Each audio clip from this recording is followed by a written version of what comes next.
beyond 2 o'clock yesterday, less than 24 hours before the meeting started. Yeah, that's fair. We were kind of holding until we had till after the listening session to see if we were gonna change direction. Ideally, I think we should get them quite a bit before that. That's fair. So I did offer some minutes, which I handed to a minute taker.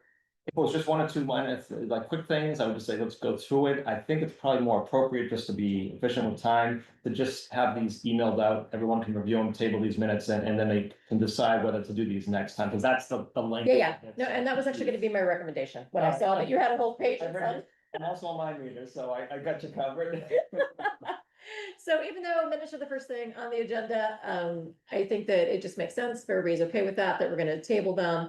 Aaron will email out his changes to everybody and we can weigh in next time. That sounds good. Thank you. Everybody good with that? Very good. All right, see, and I'm gonna hand it right over to our administration and they are going to do an update between what's happened between last time we met and now. Yeah, so couple things, let's start with some of the quick hitters. This so you'll see the Venn diagram. And just keep referencing back to that as we make decisions in 39, things are interconnected. One of the things. Your display's not up. It's, we can put it up if you. I think that would be helpful. Presentation? Yeah. Yeah, minimize that and then put that up. Then, so. There's things that are interconnected, and so one of the things that is interconnected is the program study.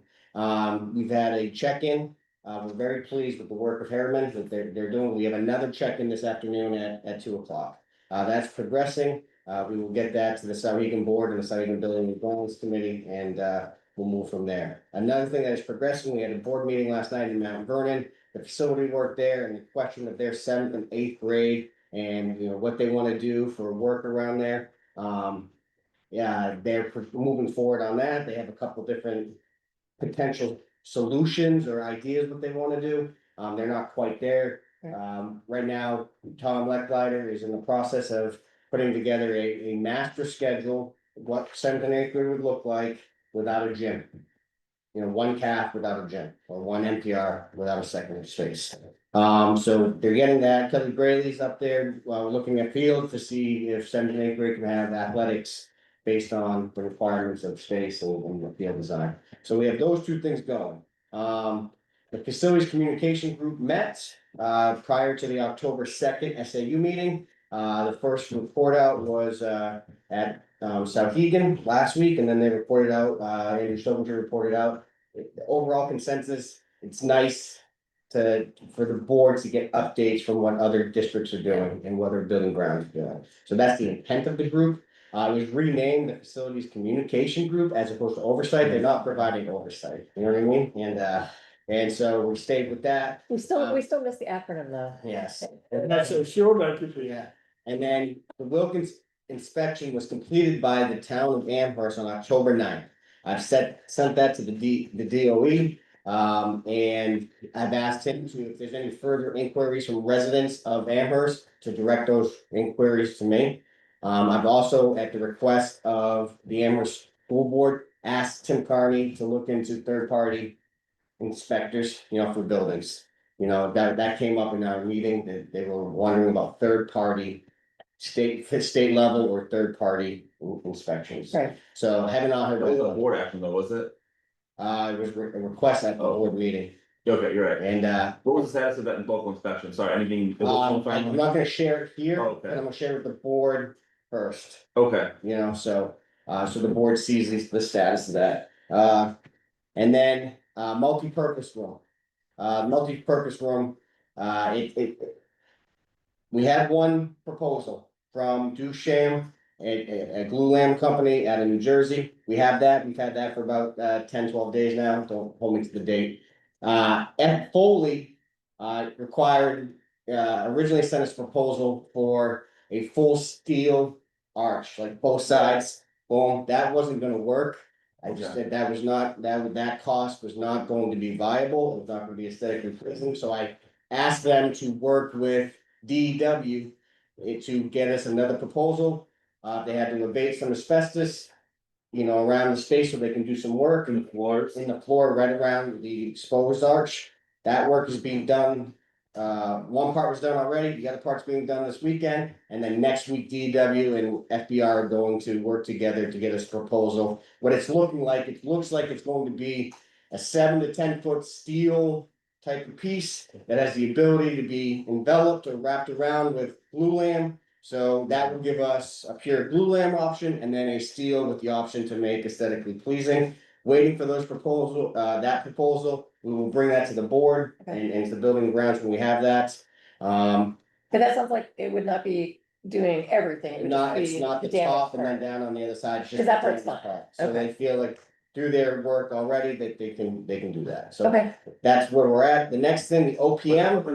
Terry, I think I want to hear Terry's answer. So I think Terry said top is okay. Has it been Top's inspected? okay, the other beam's okay. Okay. We're just. They looking measured at that. That's not actually. assumed, that's measured. Yeah. Okay. So, Yeah. next piece is the OPM update. Greg, you went to the select board. Yes. A couple weeks ago. Bob and I did, And yes. and so we're going back to finalize that process on the 20th, but we did put out. We don't have to go Don't back. have to go back. We Okay. can, Bob, right, we can email the information, so Amy has the quotes now, and what the select board wanted was us to email the numbers, because they didn't want to approve without a quote. The same way they treated Shahegan, that's so we can email Mike and be okay. All right, that's even better. Yeah, even better. So then that's Monday, RFPs, we closed the window, it was open for 2 weeks on Friday. We received 3 proposals, nice. we are going to set up interviews for all 3 OPMs. And that is being finalized, and that's what I have for an administrative update. Thank you. Perfect. And who's gonna be sitting in on this? It's gonna be, as we move forward internally, we handle all other proposals at the SAU level, Okay, so. and we'll talk about that at our meeting on Thursday, I assume. Yeah, Okay. absolutely. We brought it to the board on next Thursday. On the NPR, the arch options. I believe I'm still the only member of Buildings and Grounds to be in receipt of any of the documentation regarding the NPR through a right to know request. But in that documentation was 3 different options of arch repair. These are one of the options, correct, the steel? Yep.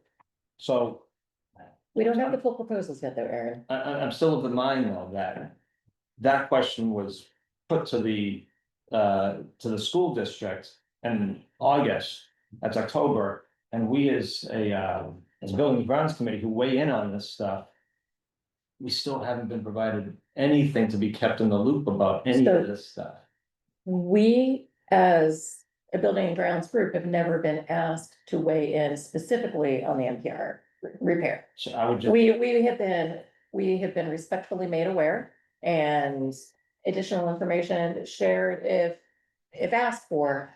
But this was not one the board asked for extra help with. I still must respectfully disagree that charges 2 and 3 speak directly to the NPR situation and fully encompass it. So I still feel as if this committee is being kept at arm's length on something that we absolutely should be involved.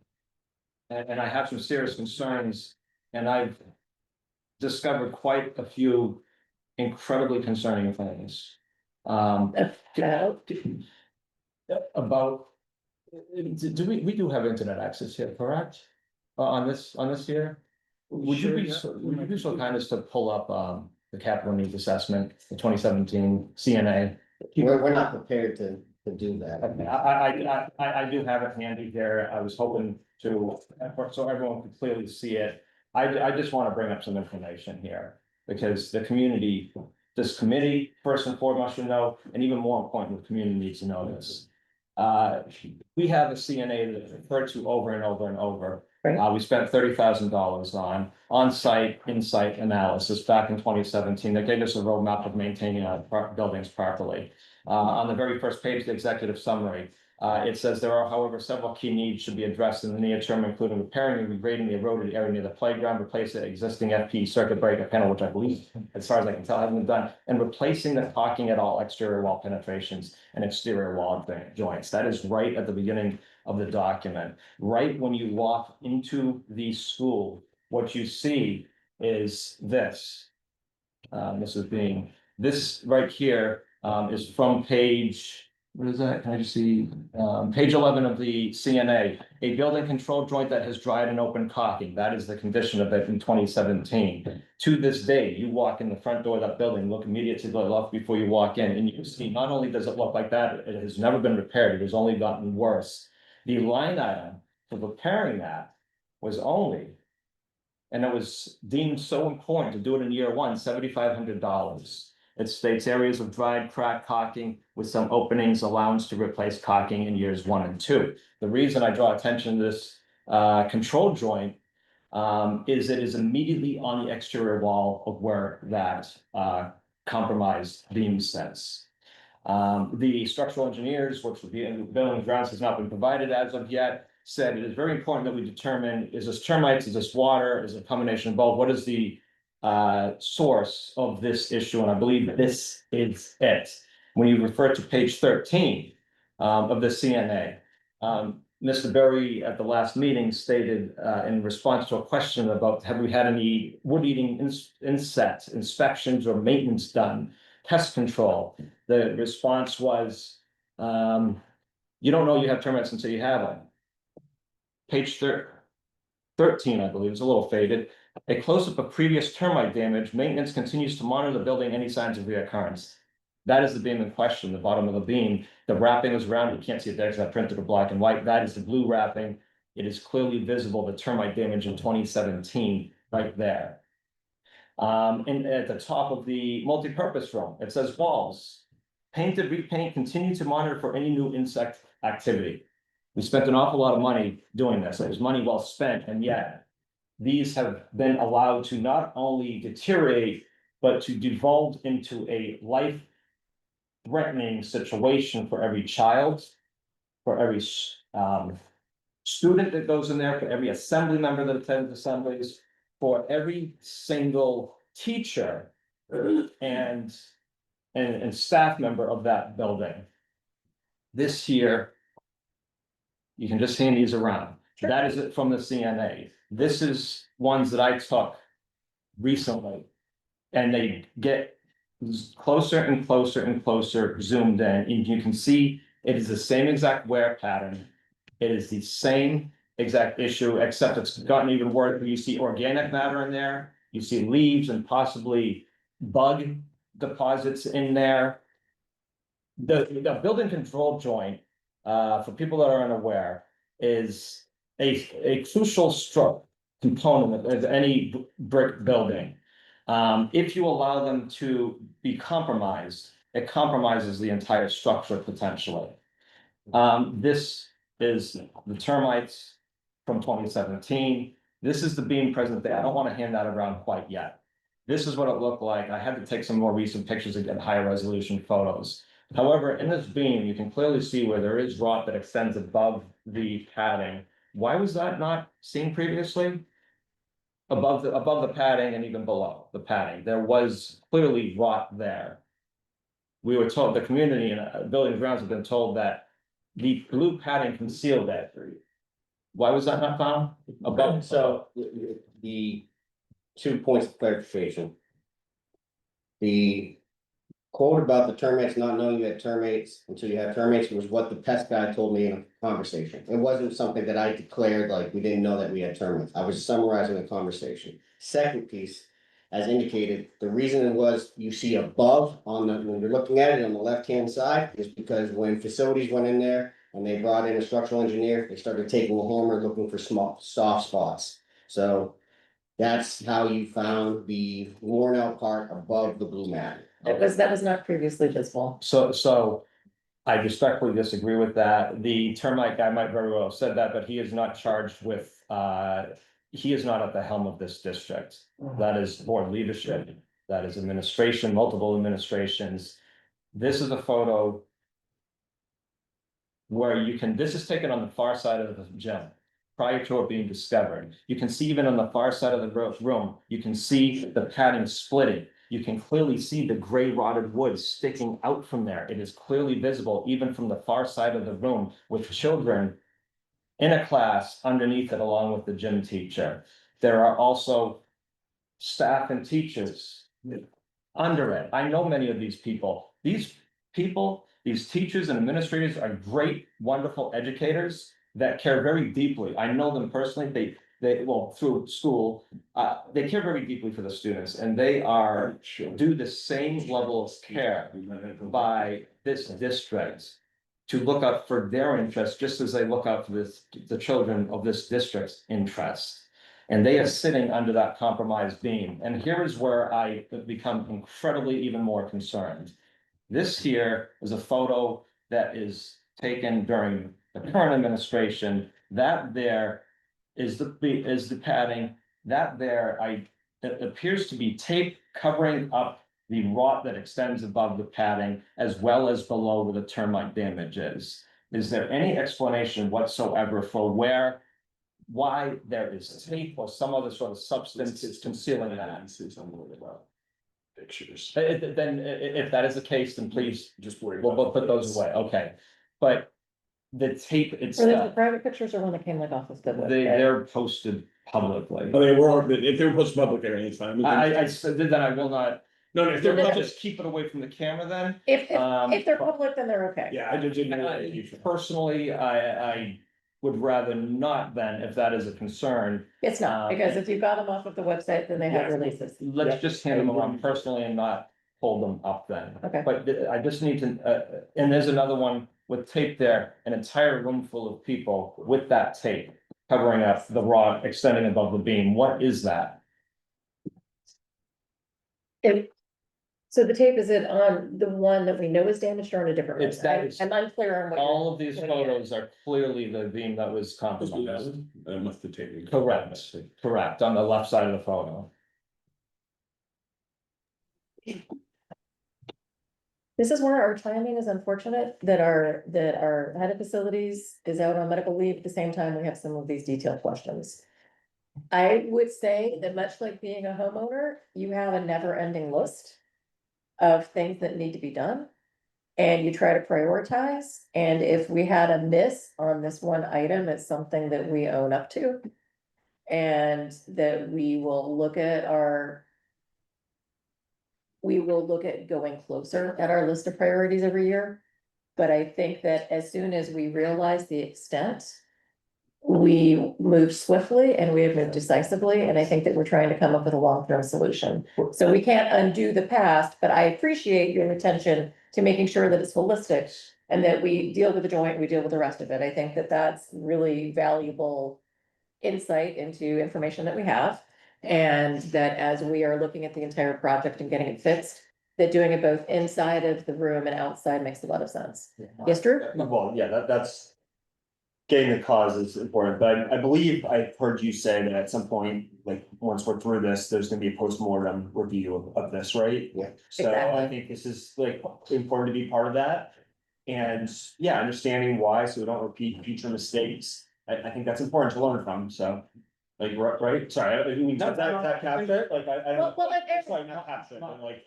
I I'm trying appreciate. to add on to what you're saying. I appreciate you giving more context to why you want to Yeah. talk about it, right? Because simply saying, hey, after the fact, yeah, you should have known. But I think saying, hey, very specifically, here's where we had our breadcrumbs and maybe we didn't put enough priority on that particular item. Yeah. And I would agree. Let's make sure it doesn't. Looking at that, happen. I'm like, yes, I agree, right? And so I don't think it was intentionally something that we said, oh, we're gonna let it go, but it's just because the laundry list is always so very, very long.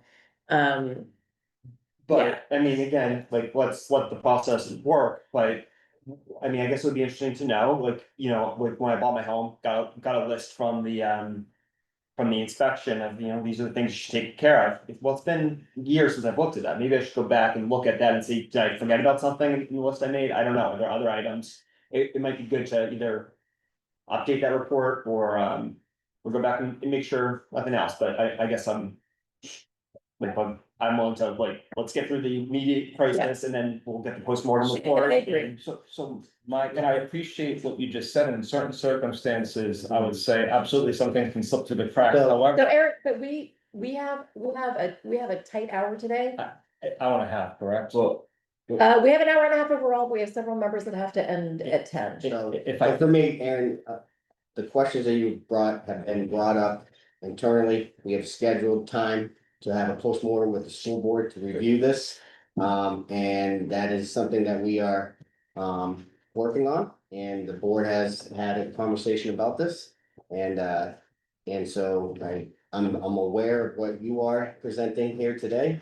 But we were, scheduling to address the immediate concerns, and then the board chair has requested for us to revisit this and how we got here, and we have full intention on doing it. And do a postmortem. And so no one is diminishing the importance. Good. I think we wrap up, I think Drew made a good point about inspections, and Aaron, thanks for doing all this, amazing, you do all this. But I think what we wanna do is ask the superintendent's office to go back to that old 2017 report for all the other buildings as well. And just give us an update on where everything is. I don't, we recommend that as a. Absolutely. And I think that is one of the things that if we get to our business at hand today, that is very much part of what we can go back to the board and say, Okay. that we want to go to those reports and say, hey, this one caught us, right? And it was a bad catch. So So what else, let's go back. Aaron pointed out this now, but what else are we missing in other buildings? Yeah. And so we had a lot of administration changes, we've had a whole pandemic reaction to deal with, so maybe now's the time to say, hey, let's go back and look at that report, let's get honest on where we are, what was done, what wasn't done, and let's do the right things. Because this is expensive, this could, if what Aaron's saying, everything seems legit, I'm not gonna cast out, but maybe this could have been prevented, maybe this expensive repair to the NPR could have been prevented if we had done this in 2017, that's an interesting point. Or maybe we could have spread it out over So, several years and. If I could just finish up, because I'm very concerned that what is going on right now is what I've seen far too many times. I'm very concerned that this is attempted to be swept under the rug. What I am very concerned about, never mind the fact that it's ballooned from the $7,500 caulking job and addressing termite issues down below the beam. The remainder up above is all, looks to me like water damage. I'm very concerned as a building and grounds member and as a stakeholder in this community, that appears to be either fungal or mold on that beam as well. I don't know if people have come in to test for that or not, because children are playing and eating in that area. I'm very concerned, the cost of this, set aside the costs. The number one reason why I put so much time into this and why I am bringing this up now and not later is because first and foremost, this was a life-threatening situation that children and teachers were exposed to, as evident by the fact that it needed to be shored up. That damage did not occur over a week or a month. It was years. And almost certainly the year prior to the summer, they were at risk, and most likely beyond that, going back further. And so if what needs to be stated also is there's too many people that have allowed this to slip through the cracks. We have the So- school board, we have the administration, we have a architect, and we have a construction company that apparently we're working with right now to offer solutions on this that should have never been allowed to get this far. If the construction had proceeded in the phasing that it was planned to, construction would have started at the back of the building. That creates vibration, it creates additional stress on the building on an already compromised control joint that would have been beam, that would have in opposite an interior beam that would have potentially So Eric, collapsed. I'm gonna stop you for 1 minute. When we actually get to the point of doing any major construction of any kind, it's going to be a top to bottom. So even if the original plan was, oh, we're gonna do this, we're gonna do that, they are gonna look more deeply into every inch of that building, more so than they have just to give us general plans, right?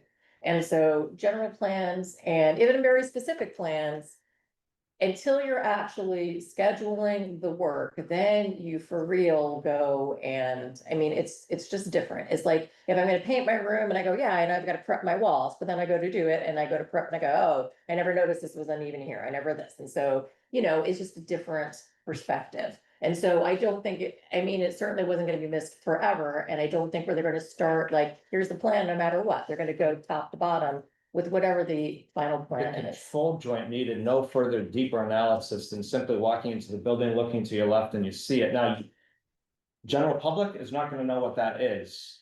There are many people that saw that.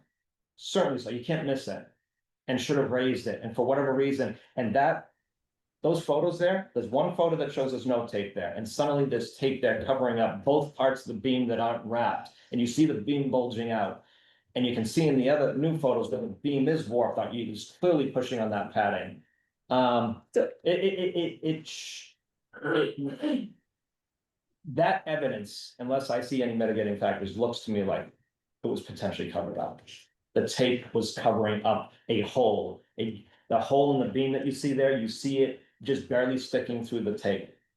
This is not something that is, the community deserves answers on this. It should not be swept under the rug anymore. I hope the school board sees fit to now finally either say yes, 2 and 3, charters number 2 and 3, building and grounds should be involved.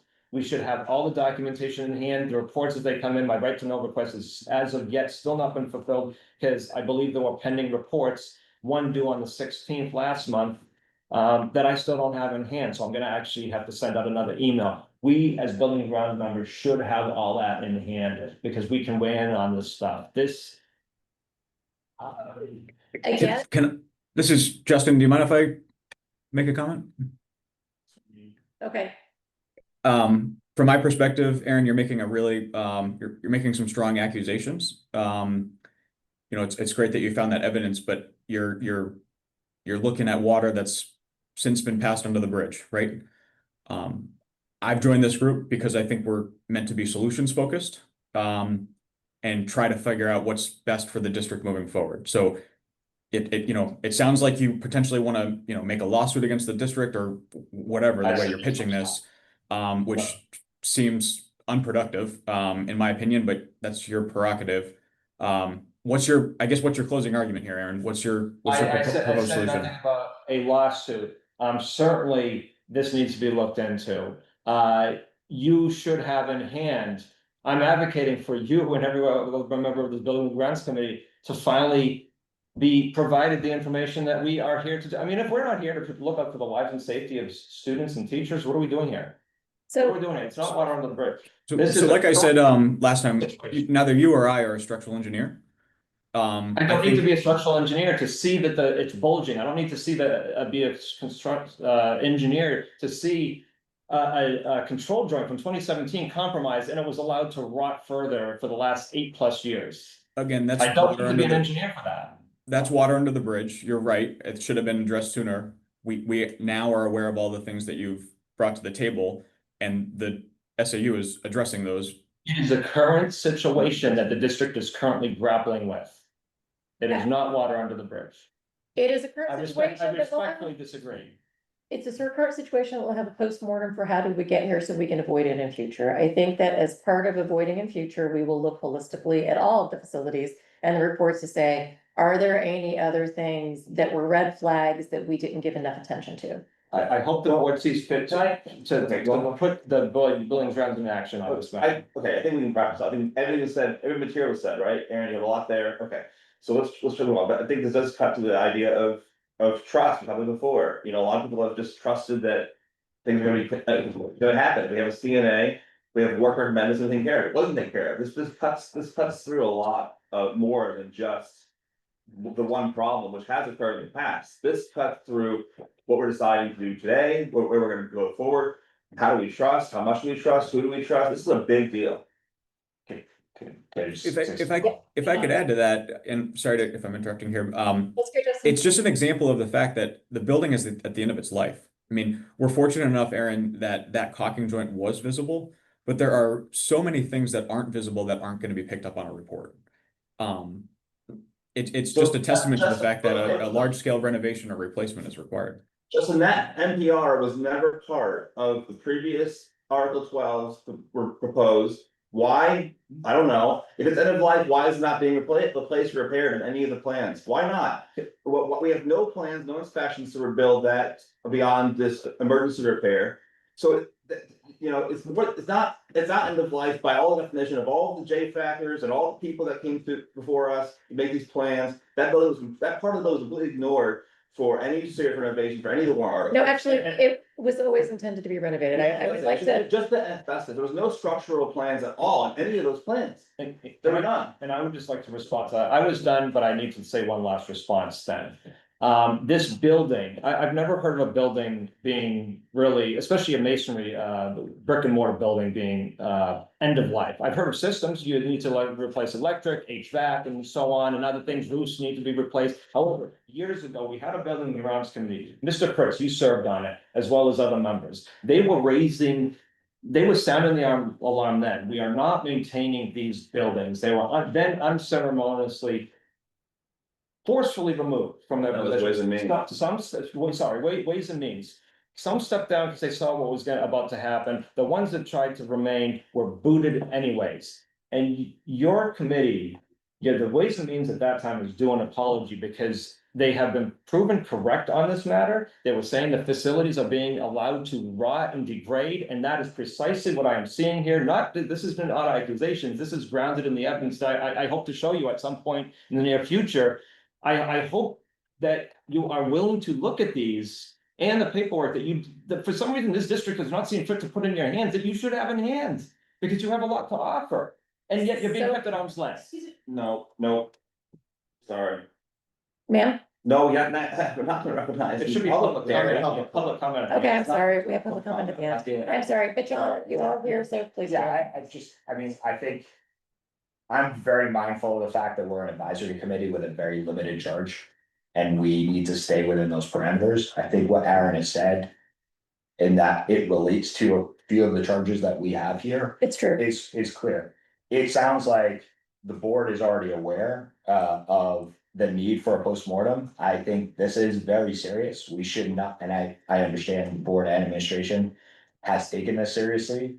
But I think for our committee, what I think is actually actionable is to say to the board to ensure that this is not just a postmortem on this issue, this is a postmortem on preventive maintenance. Yes. Yes. Writ large across the buildings, because.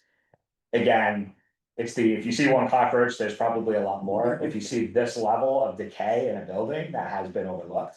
There may be a lot more, so I think we do need a review of all the preventive maintenance, which I know is already planned. But I think the suggestion from this group would be that that is as holistic as possible. And that it be shared with us once it's completed. And so that is a perfect segue into the fact that today we are going to be going deeper into charges, and you were very correct. This does relate to our charges. I do disagree with you a little bit, Dr. Fritz, in that every plan that I've seen has had not just the asbestos in the NPR. It was to have anything that was necessary to be updated in that building, in that room, and make it as up to current code and usability as possible. So it wasn't just a, slap new paint and take care of the floor. It was anything that's required. And so we maybe didn't know everything that was required yet, but it was always meant to refurbish that area as well. It was just meant to keep the overall structure of it and those very expensive beams that we know are very expensive, and others, because in general, that is a big expensive part and most of it's in decent shape, but we knew that we would have to holistically look at it.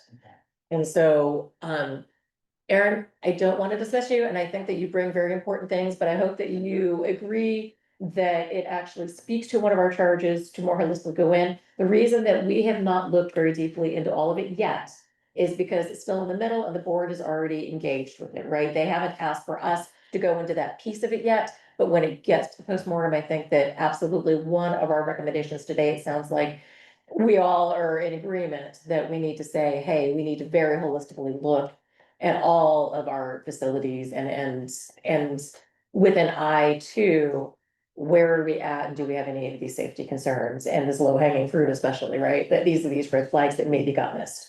So are you okay with us moving on? Oh, absolutely. So long as we have that in mind, that that's when it would be appropriate. So again, it's not that we're trying to keep this group out of things, it's just when it's appropriate to engage, right? When there's the right information to share. So for now, we have nothing to suggest beyond keep doing what you're doing, right? Because we have to keep it safe and we have to move forward with it. And then as we get closer, we'll be able to look together at everything at the end. But this is really, this level of depth is really helpful. Thank you. It helps me understand it better. And for that alone, I thank you. Thank you. Well, bringing up the 2017 report, that was. Yeah. I thought that, thank you for sharing. Having that connection, Yeah. because I have to say, Because to Justin's point, I am not a structural engineer, so that didn't jump out at me as a red flag, right? And so seeing the connection, I'm like, oh crap, that's right, that I can see your breadcrumbs. You just showed me very good breadcrumbs. So I do think that point well taken. Second. All right, Terry, I make a recommendation for time purposes that you skip the listening session debrief and move to charges first, and get through that section, then we'll come back to the listening session, because I know Justin had some thoughts on the portables that he wanted to share that we put in the agenda, and then we can come back to the listening session if you go from there. I'm perfectly okay with that, yeah. So I would say on number 2, I don't think that building and grounds maintenance, I think that the discussion we just had actually speaks to that really well. And I believe that what I'm hearing, and I want you all to keep me honest, but what I'm hearing from all of you is that we would like to say, we want to go in deeper and have a more holistic look, and we want to really look at that original report compared to now, and who would we work with? Mike, quite honestly, without Roger, who could we work with on that piece? Are you suddenly putting more hours in your day somehow? It just comes through me, Okay, and I'll work with the board and this group to move forward, so. and so on number 2, on building grounds and maintenance, we've walked through, we walked through with Kathleen, we've walked through with Roger, different members of this committee. We've looked at a lot of projects that have been ongoing and things from the list that are being addressed, by the way. Clark is in really good shape and it had a very busy summer. We know that we were able to, with our current portables, we were able to shore them up last year and get a little more life out of them. We saw a lot of the work that has been done in the building and then some things that need to be done. We have had a hard time with scheduling, getting enough of us together at any given time. And so what would we like our recommendation? This is one of the areas that we actually were asked to make a recommendation. What do we feel ready to recommend to the board at this time? Are we simply asking to have a more holistic look? And that we would like to take time between now and what deadline we want to give ourselves to be able to come back with a fuller plan on number 2, on maintenance?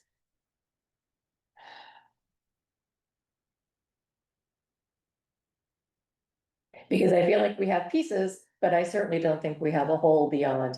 We know that we need to take a deeper look. No, why don't you? I was just thinking out loud to Terry, like, I don't think we've been that productive or efficient on this one as a group, and so I'm wondering what can we accomplish in more time, and how long will it take to get to a place where I'm comfortable with that, so. I think it's fair to ask for an extension on that. But I just wonder, I agree, I'm thinking that too, I think it needs to be with a heightened, sense of mission. Exactly. And more like inch stones, milestones to accomplish that, so, if we could, I think. Just thinking out loud, I think maybe the most effective way to do that is to assign a sub-quorum amount of people to. Which we also tried to do, and that was not the most successful, but I can go Yeah, back to that list. if I don't you know, want yeah, to if be. people are really motivated, if people aren't motivated, they just, that helps us not go on there, but, that I think is the way to go, and then have those people come back with like an email. ASAP, rather than waiting for a meeting, and then we can have a meeting to discuss it, is that? Or The only way more forward? frequently, but yeah. I also think it's really difficult to do this without Roger or someone sitting in Roger's. That's why I recommended an extension. Yeah. What would you recommend for the time, Mike? I would say, 30, 60 days, like for this, Yeah. just to be safe and, I know it's ill timed, and, but, I can partner. I can partner with the people in charge too, if there's emails they wanna send me. If people wanna send me emails of what they're thinking on this. And how you're responding to the charge, I will do my best in that, but like extending it out like a month, I'll have more information on Roger and where we're going, with facilities director. And we'll go from there. So I think an extension for 30 days and then, send some emails and information that you want me to look into, like things that you wanna knock around in response to this. Right. Happy to do it. And we'll go from there.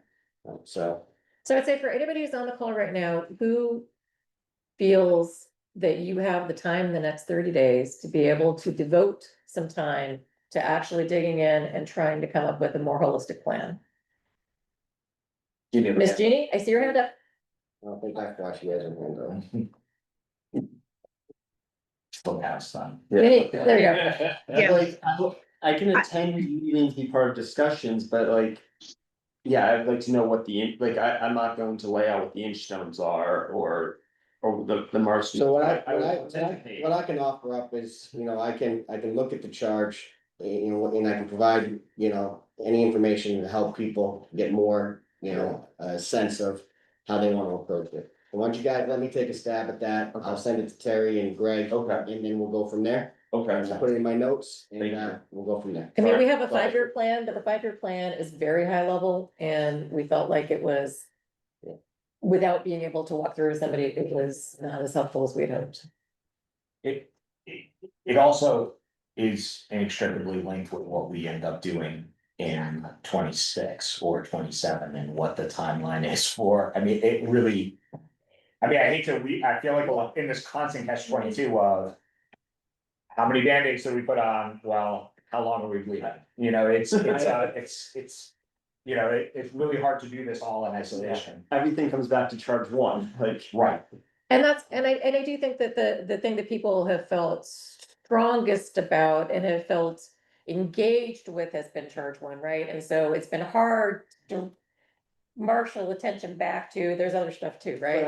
I'm like, I almost feel like we can't even answer charge 2 and 3, like it all comes back to figuring out what direction the board is going to take Right. with charge 1, because that drives me, like, Okay, but we have more So than one I'm with building. you in that, I just want to be mindful of time, because I know there's conversations that people want to have and they have to move on. Sorry, with their day. No, it's good, I appreciate this. Okay, so, Jeannie has her Could hand- could I just say one thing? Can you guys hear me? Yep. yes. Okay, a couple things, I guess I'm concerned about urgency. I don't know, how the recommendations that we would come up with this particular, committee, I mean, which I'm happy to be a part of, would impact, budget requests for the immediate, budget proposal. I think I can imagine that there might be some budget requests associated with whatever we recommend. So I'm a little concerned about the urgency, and that, the board has an opportunity to decide what kind of money needs to be thrown at this in the immediate time. And the other thing, just to add to what Aaron was talking about, my recollection is, and this is, it goes back a ways, is that when this initial inspection was done, I remember, I was on JFAC at the time, I remember having a really hard time getting a copy of it. It seemed like it was embargoed or something. So I don't know why it was kept to a much smaller group at the time. I believe that was Adam Steele's decision. So I just wanted to throw that in for a reason why, it may not have seen the light of day for the right people to see it. So in a way, I'm happy that Aaron has brought this forward, although I think we need to make sure that we don't twist it into pointing fingers at somebody for, improperly ignoring this particular issue. okay, thank you, Jeannie. So, Yeah, okay. so I think we've all agreed that we're gonna ask for an extension on number 2. But that in that time, so again, who would like to commit to trying to work on the maintenance piece in the next 30 days? Who believes they have time in their schedules and interest in this, that we can get together? It's gonna take meeting more than once and finding some common ground and coming up with a plan. Aaron, I think you have your name. I mean, I I feel like you feel strongly about this and that you seem to know the original report really well, Aaron. So originally we were like sort of having to pick, charge 1 or 2 or 3. Well, we're And looking for we're- approval. we're- You can have multiple, absolutely.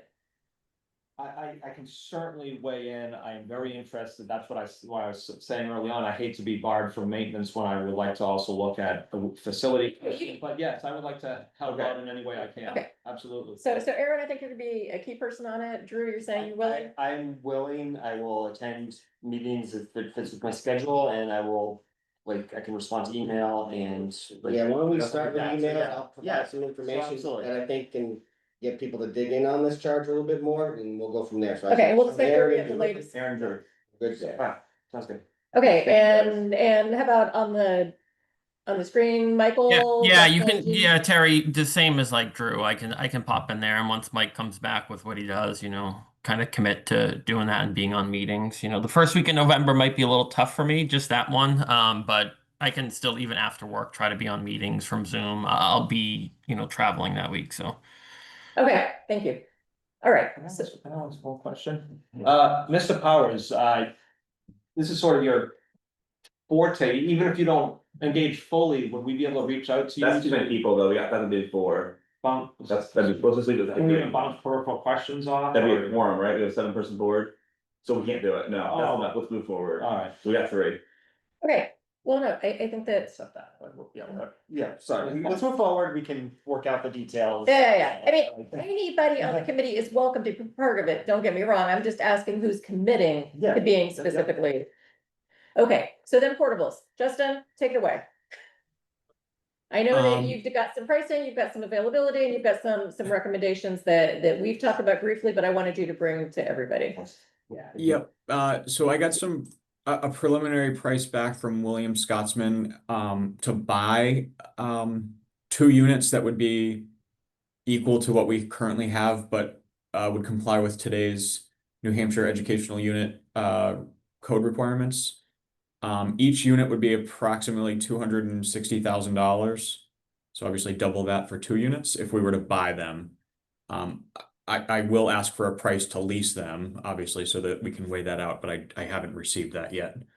Though that's just the trailer cost. I did connect with TC Riley Electric, who had wired in the small trailer that's in the front of the school. And he believes that we were able to take the last 100-amp circuit to power that trailer. So I see you nodding, Amy, is that right? I'm sorry, say that again. Oh, sorry, Amy is nodding along to that one and confirming what you understand.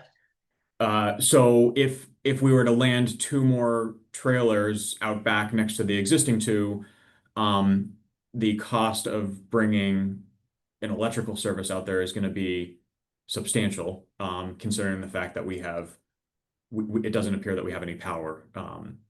Having Roger be a part of that conversation with Tom Riley would be helpful, to shake that out a bit more and see what options we might have.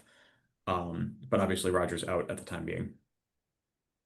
And then of course there's going to be cost to tie in the water and the sewer connections and then prep the site as well. Right. So I'll get the cost to lease the units, so that we can compare that to a purchase.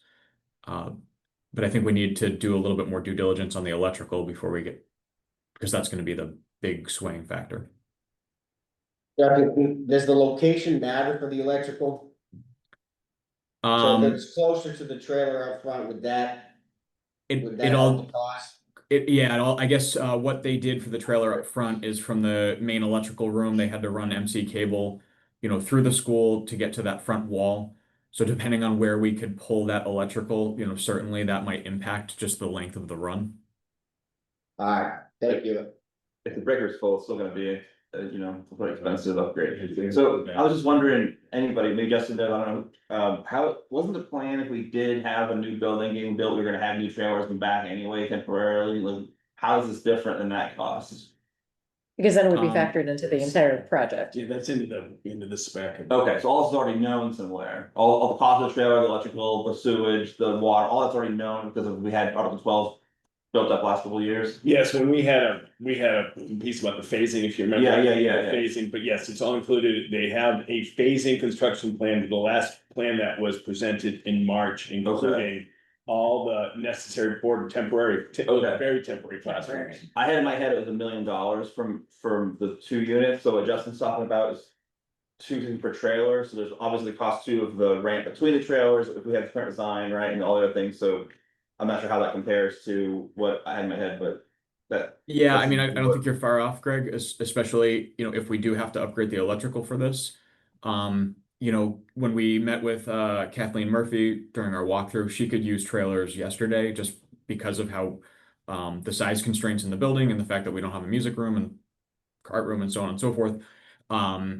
So if we were to invest in trailers, today, certainly there's an opportunity to continue utilizing those during construction. And I think when we place those and prep the site and bring the electrical to it, we should really be strategic about where they go so that they don't impede the construction process. And then we have to incur additional costs to relocate them again outside the construction footprint. Thank you. So at this time, what do we want to bring back to the board as, again, do we feel like we need a little more time to be able to walk through the electrical portion of this and figure out what the options are? Well, wait, the charge is for replacement of the existing trailers, right? So if we replace the existing trailers, we don't have this additional electrical need, you just shut one off, one on. Right? Exactly. That's exactly right, Greg. If we can remove and replace the existing trailers, then it would go down to like a less than $10,000 cost for the electrician to, do just that, remove and replace. Yeah. So we're talking about like 5, maybe 600K, something like that, all in for a full replacement cost. And so that's the question we want to be asking the board is, do we recommend spending 600K to replace the existing trailers or not, or the leasing option? That's the question we're charging. Well, These are now 20 new years worth of portables, because you're not. You can always sell them used too, if we have a new. It's not great to sell them. They depreciate. Yeah. They depreciate pretty fast, like All right, anything else. Yeah. Okay. I just wanted to. But go ahead online. Yeah. No, I was just gonna pop in and say I think I think too with this, right? Like I think, Terry, at least I know you and I one time we had done the tour with Roger there. I think it's for me, it's a matter of, right, do we sink that money into the cost of replacing them or extending the life of them as much as we can? I mean, again, I don't want to get into listening session, we'll do that later, but there's no appetite for the community to have them permanent. So I think that's a very much like big thing to me is, can we extend them 5 years based on like what we're going to do with this as opposed to replacing them? If it's 12,000 for new roofs and we're done, like that's going to save a lot more and be more fiscally responsible than like if we're replacing them, then to have them be gone and try to resell them, in 5 years after construction's done, if that's the case. So. Mm-hmm.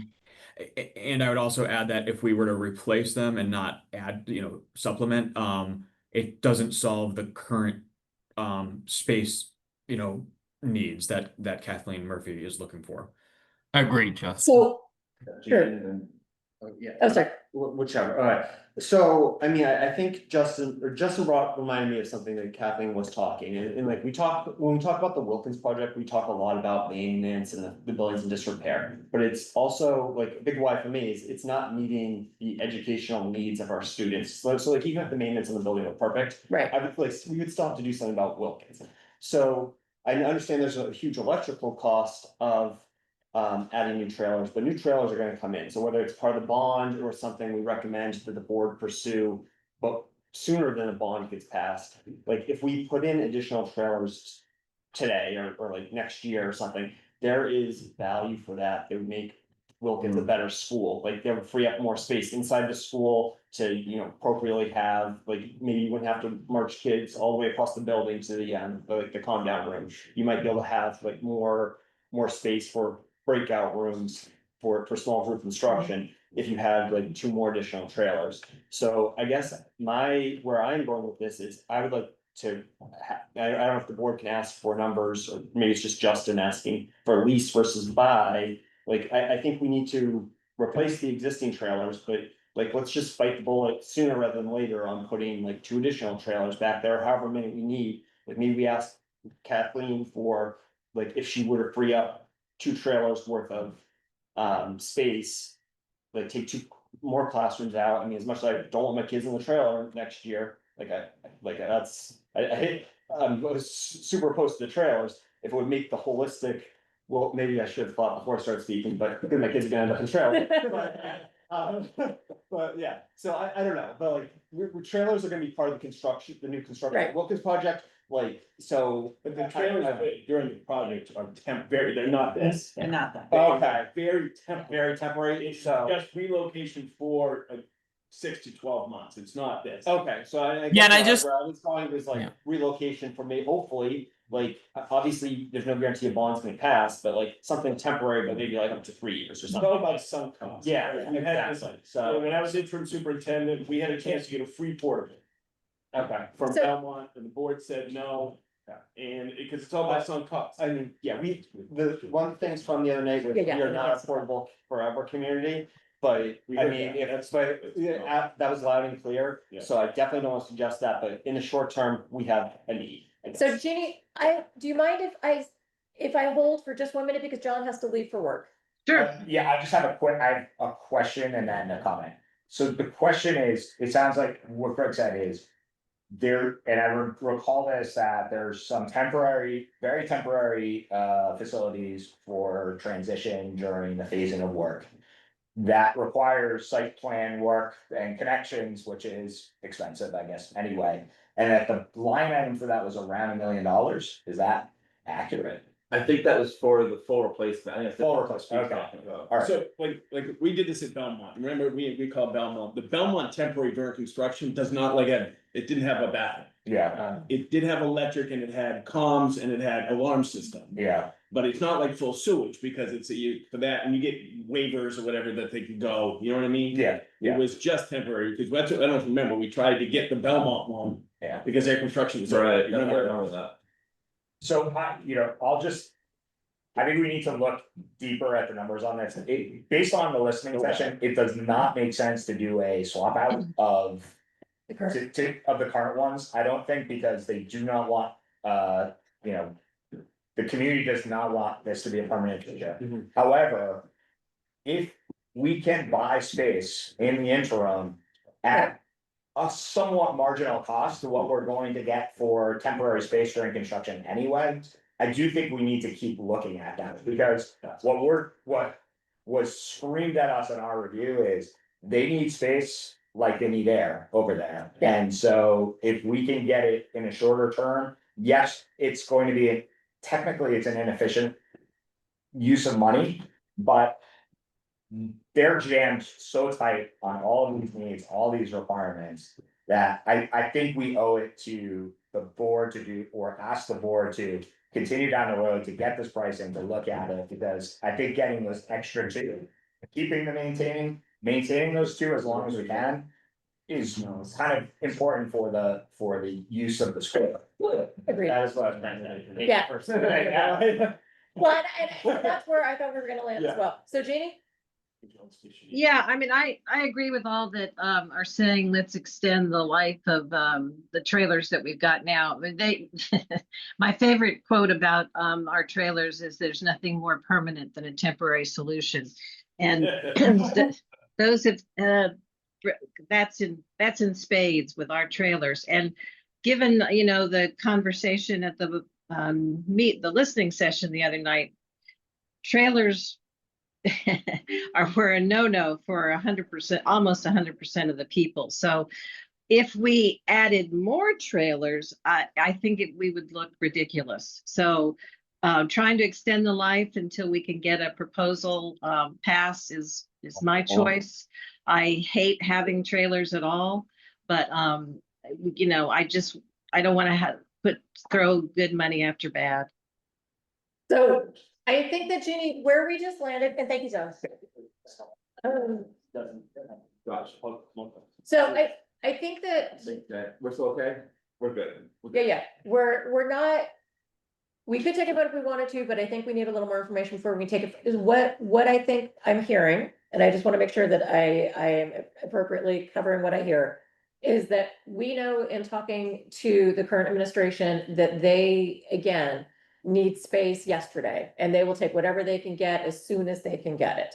And so the two things that we are looking to recommend are extending the life of the current ones as long as we can, as that more permanent kind of thing, like they're already there, and we already did some work last year on them that extended them somewhat. We think we can put new roofs and extend it a little bit longer to at least get us through the next little bit. And then adding additional ones, since we know that no matter what construction would be, we would likely need something at some point, right? And so doing it sooner rather than later so that we can give them a relief valve of current space, give them a little bit of extra space, knowing that we'll need it later. And so just looking at that, costing it out and trying to do it sooner than waiting until the full project is in swing. So I believe that's what we're looking to see, what would that cost and what are the options for the board. So we need another extension on that too now. I don't know that we need a huge extension, because Justin, you're already really close on price, right? Numbers. The board asked to have it by October. Well, we're meeting next week. We already have some of the numbers. We already have a general what we're saying. And then I think that really it comes down to understanding When do we meet again? what the electrical options are is really the big one on this one, I think. Is Is where- that the missing information, the electrical numbers, and then a conversation about lease and, different options? Is Yeah. that the conversation that this group wants the board to have? Is that what I'm hearing? It sounds like it to my perspective, but like bigger picture, it, is how do we solve a space restraint today that we're having today, Right. right? And it feels as though that the solution is to add 2 more trailers, to match the existing, right? It sounds like that would be the ultimate recommendation. We just need to pair Yes. that with 2 different costing options. Yeah. The other thing I wanted to throw out there, and I think Terry, you might have had this idea when we were speaking the other night, is could we stick build a, wood frame structure somewhere on the property? 3 to 5,000 square feet, maybe, that could have 4 classrooms in it. Eventually, potentially be repurposed to some sort of storage shed, maintenance building, something like that, down the line. Because I wonder. Students, it's very, very thorough. If you're gonna, like the trailer up front, we didn't have to do anything because there's never kids in there. But once you say it's going to house and educate kids, a lot of regulation now gets engaged, just so you know. It's not as easily as making something and converting it to a storage shed. Okay. Yeah, I guess where I was going with that is just, for $600,000, I feel like we might be able to stick build a 1,500 square foot box for maybe a more efficient cost than buying these pre-manufactured units. And so my thought was, if we look at that option where we potentially repurpose the cost, or we just build these trailers and planted, at that point, you just end up demolishing them when we're done with them, though. I love that suggestion, but would that have to go to a bond vote, or is that something the board can do? 'Cause One of the things that was discussed was using a combination of capital funds and then some of the fees that we still have from the town access to, because this would be directly related to. It's from the demand and that we have size issues, and so we feel like it would be appropriate to use those fees to help offset a cost. Yeah. And so it's an option. So it sounds like we are far enough that we could by next week at the board meeting, we could make a recommendation that we want to extend the life of the current. We want to add additional room between now and whenever, right? Like as soon as we can. And we want to look at the pricing of both what it would cost to do it as a buy, as a lease, or just see if they want us to pursue trying to price out doing a what do you call it? A stick Stick build. Stick build? I mean, Stick build means you're just, buying lumber and building. Yeah, a Drew. place. because I think there's some urgency here. Yeah. Can we go as far as to recommend, I mean, I don't think we're ready for an RFP, but we're letting out an RFI, like for price, like so we can. So that the board can have more information for like stick builds, like, Sure. I don't know, like, can we go as far as recommending that, like. Yeah, I would say, I would just like more information from, like, actually from people who are going to be building this. I mean, if they that's wanted something to that you're look at doing that is great. option. And the compliance. Yeah, because all the regulations, kids are going in there, like, knowing all that information. Yeah. So If my we were to, recommendation, go on, Justin. I said go if on. we were to stick build it, one thing that we would have to consider is we would have to get an architect involved just to Bob's point about making sure that we comply with all the regulations and whatnot. So that would just be another thing to consider. Okay, so I think that this, Terry and Greg can bring this part back to the board for discussion at the October 25th meeting. Yeah, and we can ask About them. portables and these options, and I think that's the next appropriate step. And once we have, Right? Yeah, next it's next week, yeah. So I think we've gotten far enough on this one. I actually feel really good about where we've gotten, that we can say, okay, board, here are some of your things. Which one do you want us to more fully flesh out? And do you want us to actually go to an RFI or getting you numbers to where you have real numbers to work with?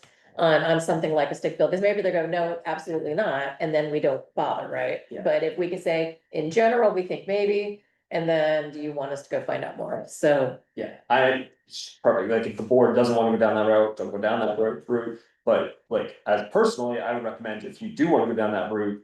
Put out that, Yeah. like, get architects involved sooner rather than later. absolutely, and Yeah. again, we're meeting a week out, so it's not very far, and I think that we'll be able to get that feedback. And then we can decide what our next steps are once we have that feedback. Yeah. Okay, and if you can send me any numbers you've got, Justin, like by email, so that I have those to put together for the general presentation to them on Thursday, that would be awesome. Okay. Thank you. Okay, and that brings us to the big one, which is recommendations for Clark and Wilkins. But I think before we can speak to this, we do have to do the listening session debrief. Yeah, so we'll present our slide deck and we'll share it with the people on the screen so you can have it as well. We are just a little over like 36 hours removed from this, so this is a very preliminary kind of overview of what we've heard from the attendees. Bob and I did this yesterday. We called it, we're gonna have a report that we can put out there with the protocol and the presentation. We're not there yet, but we do have some overarching themes that we pulled from it. We called the people present attendees. We didn't say community because it's 110 people and that's not the entire community. So we said the attendees of the event. And so if you look, Bob, if you go on, I'll show you what we kind of came up with. Justin and Jeannie, I'm sharing this slide deck with you so you can have it on your own computer. So a couple things: safety and cost. There's a sense of urgency versus getting it right, a theme that came out of the 4 rooms. As people said, trailers are a non-starter. That was a pretty much a thing. I'll come back to this slide. Then grade configuration was an issue. They were talking about the real question was, and this may have been a little bit inconsistent in some rooms, but the real question was K5, 1-4, 1-5. That was a debate, like grade configuration at Wilkins for the next project, right? Like people were kind of talking a little bit about what they thought. The funny thing is, so many experts living here, I probably have 15, 16 scenarios that people after that event emailed me, texted me about the best option for Wilkins, and they vary very much. And so it's going to be on the board to take all this and make a decision.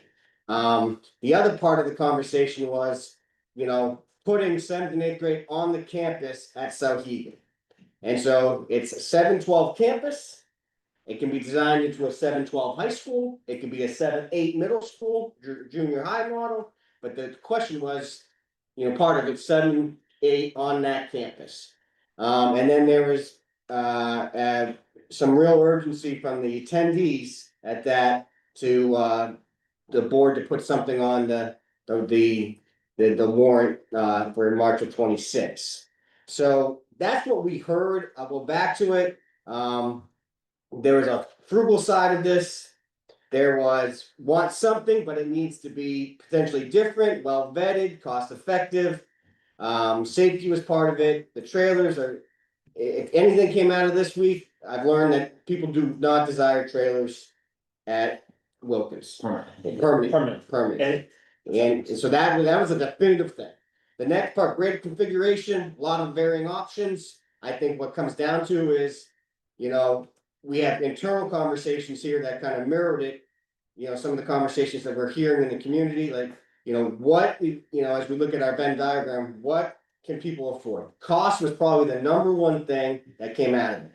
And so grade configuration absolutely impacts cost. You have less grades there with potential room for additions later, but you get something in, you balance the urgency versus cost. That's a question that this group should grapple with, because less grades, less square footage, and then you build down the road, right? Like you have more grades, you're gonna have more space. And so you can debate that. And then for me, you look here, this group, I think you should have, you know, some, what we think is realistic. If you wanted something for 26, if you want any other kind of grade configuration, 2 small schools, looking at selling property, looking at doing different things, that's a longer term thing. But if there's an urgency to get something moving in 26, realistically, through our experiences and our contacts with people, grades 1 through 4, no trailers, reduce the footprint, potential decrease in cost. I can't tell you how much. We are bringing on OPM, we would definitely involve them with that. Grades 1 through 5, you know, OPM involved. You know, it's not quite the same as last year. You know, I think it was actually, I take that back. And then, you know, not a realistic choice, even though it was popular in there. I don't think you're bringing K5 back to this community without any real changes or phase in or involvement. That's not going to land well. And so I think that's what we heard. That's what we synthesized. And I'll turn it over to Terry and Greg to, you know, facilitate the conversation. But I think you guys need to kind of provide some sort of information to the board so they can grapple with, like, where do you stand on a 26, 27? And if you heard anything differently from me than what we synthesized here, you know, my apologies, but that's what we took from the notes and then the speakers who presented out at the very end. So Terry, that's what we have for you, and turn it over to you. Yeah, so I would like to say, I've been thinking about this a lot since Wednesday, quite obviously. And one thing, when you saw the needle really move in voting, it was when we reduced it down.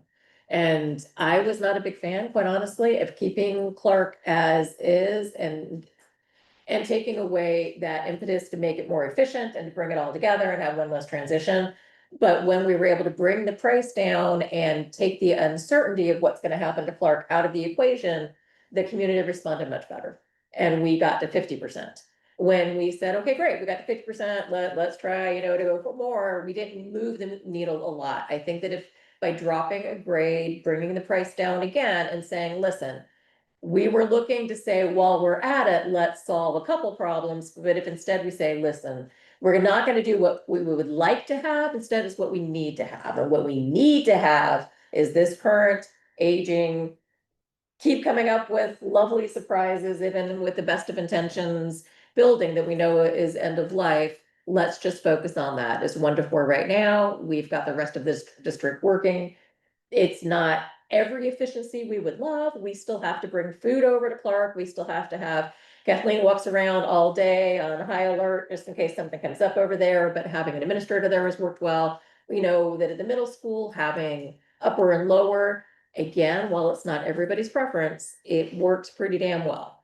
And so I would love to be able to bring 5th grade down, but it is a cost to bring it down. And so the only way to really change the price significantly, as Mike has already said, is to bring out some space, you know, you're building less, it's gonna cost you less. And so that is where I think that if there was going to be in this time frame a change that we feel like could both bring costs down and show that we listened, and then there was a difference in this plan, and that might help it get over, that would be the one that I think that most people that I've spoken to are open to that, of a 1 to 4, of just better than what you have now, more appropriate, not too huge, but with the ability to add up.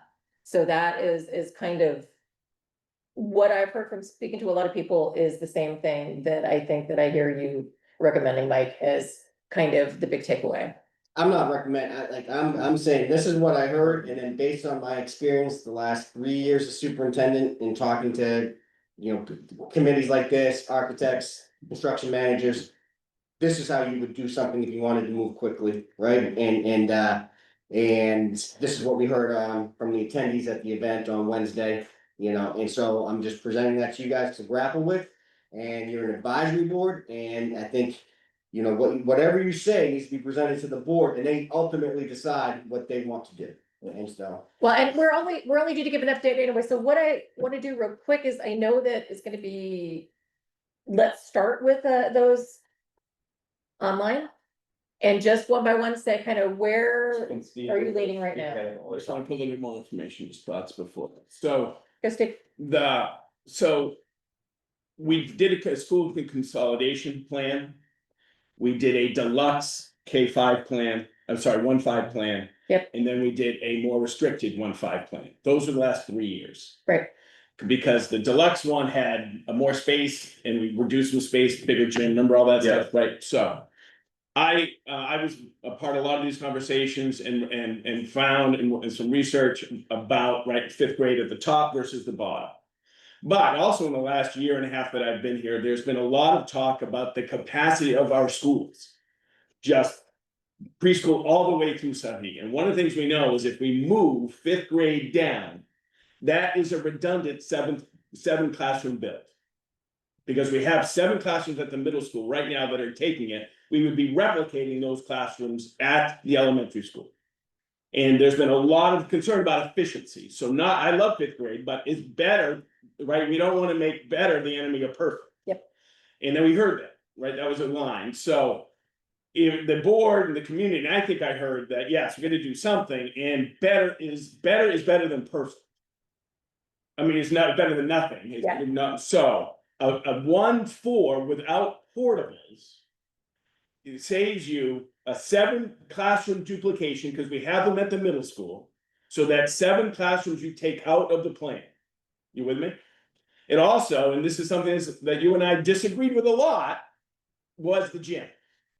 That you and I, right? Hard to believe, but yes. But you know, in a very professional way, by the way, that right? A 1-4. I love gyms, I love wellness, I love movement, I love community involvement. When I did the community involvement, it was a big gym, right? So, but that's a real discussion. I'm being honest with you, Greg. If you're going 1-4, you're for portables, you can make an argument that the gym is no longer as essential.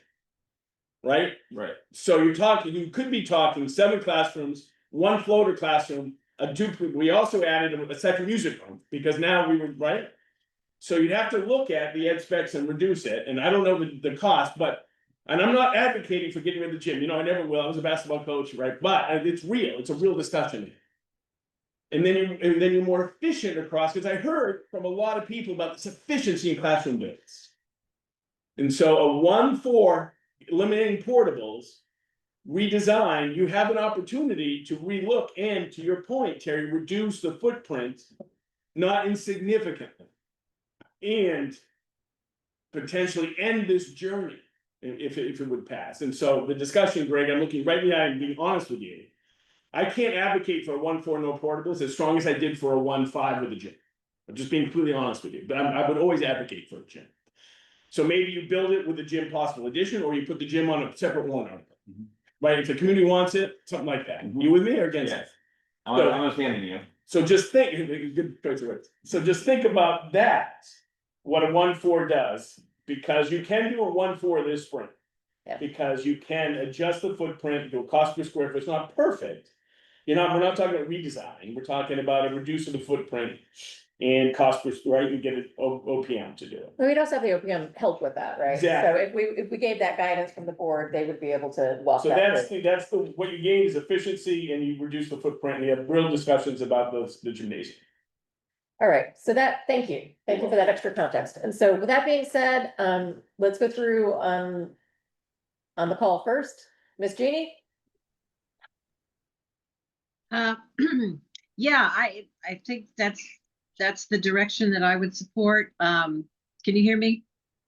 Yes. Okay, I think given the information that we received the other night, at the listening session, it was clear that, speed was necessary, and that, I don't think, changing the grade configuration was a non-starter. I think people just wanted it to be developmentally appropriate.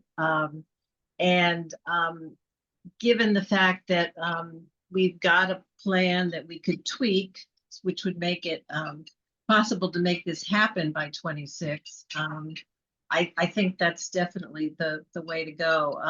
I will remind you, as I always do, based on history, that this is what we do every time. We keep sizing things down so that they pass, and then we find later on that we need to add on space. But I would like very much, if this is designed to potentially add 5th grade in the future. I don't know if that's even possible.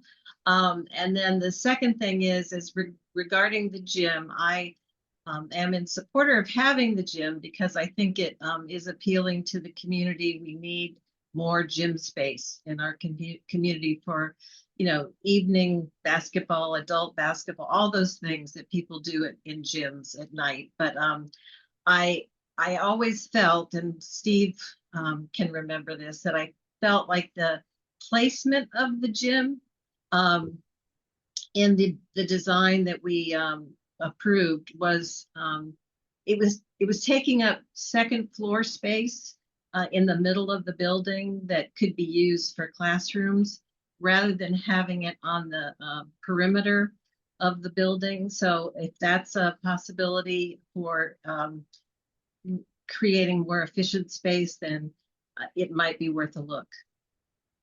Okay, thank you. All right, we are 5 minutes, so we've got to kind of go rapid fire a little bit. Justin. And I know Michael had to drop, he had a work meeting. I just based on what I heard the other night, timeline and cost are the two motivating factors. Although it's not necessarily my opinion, what I heard in general was that folks are not so tied to the grade level configuration as long as we can support it and it makes sense. Everything Steve just said really makes me side with, what he thinks. I think a 1 through 4 at Wilkins. I love the idea of putting the gym on a separate warrant article and let the community decide whether they want to spend the extra money for that. If we could reduce the building down to a single, story slab on grade that takes away an elevator too, which would also be a cost reduction. So I think that would be my suggestion. I love it when you use all the real construction terms, Justin. It just makes me realize how much I don't know. It makes me feel more confident that all of you fill in my gaps. I got a dictionary over here. I'm just trying to look smart. All right, Drew. And I know you have strong feelings about 5th grade, so. I do, and I'm on our 8-4 meeting, I don't know if I said it, but I definitely wrote down the margin here. Like my 3 things that I want to see in a project are 5th in an elementary school environment, for the project to be scalable and modular, so we can put an addition on if we need to down the road, and no porticos. So I feel like I went K through 5 originally. The town said, no, we don't want that. So I feel like it's, to me, it seems inefficient to be running Clark separately. I don't want that, but that got cut from the last 2 rounds. Fine, I'll sacrifice there. I mean, on question 2 in the room we were in, I was writing down people's responses and tallying, basically, everyone seems, there are as many opinions on grade configuration as there are people. I mean, and there are like variations on, like, I want K-4, but I want that, like, I want K-5, like, it's all slightly different. So, I mean, someone said to me afterwards that like, they thought that if you grew up in Amherst, you think 1 through 4 is normal. And if you didn't grow up in Amherst, you think it's very strange and not appropriate. So I didn't grow up in Amherst. And I like to say, I actually made my friends from Amherst in 5th grade, because that's when they came to the school I was at. So I do think it's, it is a thing that people struggle with in this town, and I don't think that should, like, if it doesn't include 5th grade, I don't think that goes far enough as a plan. I don't wanna be an obstinate or an obstacle, but I also like kind of not resent, but like, I'm angry that this is the position we're in. To decide between going with the proposal from last year or cutting a grade, like, I just, there is an urgency, I don't wanna say, well, I just feel like we've kind of spun our wheels this year and lost a lot of time. And that's where we're at now, it's the reality, and if we want something on the ballot in March, those are our options, so I get the schedule. But I don't think we had to be this way. I don't wanna like go. Like it's past now, so that's fine. But one of the things I thought I had heard during previous meetings that we've had is. When we get this OPM, we will look at the possibility of like keeping the existing slab at least. I mean, and reusing the existing Wilkins building as much as possible, and then doing an addition there. So if there can be cost savings through that. And get 5th grade down with, like, I know there would be reuse, like, extra, we're paying for the 5th grade rooms twice. Like, I don't know, that would be, that's still my ideal at this point. I know that might mean not having something on the ballot in March of 26. And I think if there isn't something on the ballot in March of 26, I think we failed as a community. That being said, at the last board meeting, Shannon did say that maybe we could look into having a special election. So if it means maybe we don't have something on the ballot in March of 26, but we have an election in September, like that would still be acceptable to me, but. Neither one of those options seem good enough for me, and I'm just upset that we're in this position. Well, and to be fair, some of the things that we've needed to be able to look at all of our options, there's been other work by other groups that have needed to finish, right? Like this study at Sauhegan, and whether or not that's in any way something that's an option to us. And what's going on in Mount Vernon has been, and so I would say, while it's frustrating that we haven't been able to move forward in some areas, there have been other things that factor into what we can and can't do, right? I mean, respectfully, I know that factors in, I just don't think those are like. The Sauhegan question, that answers if 7th and 8th grade in the annex is an option. But again, we heard from many in the community, not everyone wasn't unanimous, but.